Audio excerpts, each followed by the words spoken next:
नमस्कार. आज आपण आहोत मुंबईमध्ये आणि मला खूप छान वाटलं. आज आपल्यासोबत आहेत आपले बाबा. नाव काय आपलं? गजानन बाबाजी मराठे. गजानन बाबाजी मराठे. हो, 1981 पासून रिक्षा चालवतात. तुमचं काय मत आता? मराठी सक्ती केली. आता सगळे गरीब आहेत, सगळे भारतीयच आहेत म्हणा, पण जसं मी बँगलोरला काम करतो, तिकडे गेल्यावरती मला फोर्सफुली मला कन्नड शिकावं लागलं आणि मी शिकलो. तसं तुम्हाला म्हणजे मला तर असं वाटतं की शिकलं पाहिजे, पण ह्या अचानक सक्तीबद्दल तुमचं काय मत आहे? सक्ती तर बघा, आपण बाहेरच्या ह्याच्यात जातो, कदा तुम्ही तिकडे जाता, तिकडे तुम्हाला मराठी नाही, कन्नड शिकायला लागली. तसं या युपी वाल्यानं पण थोडीफार मराठी त्यांनी बोलावं नाही असं नाही. बरोबर. ते आपला कामधंदा करावा. बरोबर. त्याबद्दल काय वाद नाही, कारण प्रत्येक राष्ट्रात गेलं का ज्याला त्याला आपली माय माऊली फॅरीच आहे ना. बरोबर. थोडं पुढच्या इथे असं आहे सर.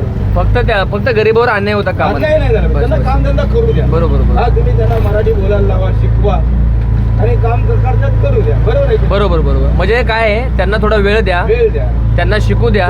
त्याबरोबर अजून एक गोष्ट मला जाणवली की पुढच्या इथून लेफ्ट घ्यायचा, पुढच्या पंचरत्न, की मला अजून एक पुढून मला अजून एक गोष्ट जाणवली, ती म्हणजे की मुळात मराठी माणसंच त्यांच्याशी मराठीत संवाद साधत नाही. ही गोष्ट खरी आहे.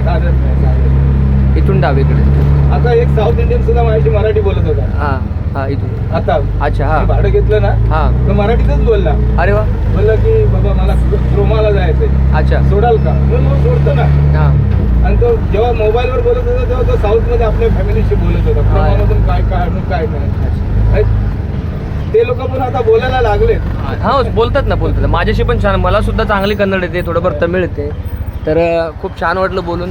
मराठी आहेत आडनावांप्रमाणे. मी पोस्ट करेन.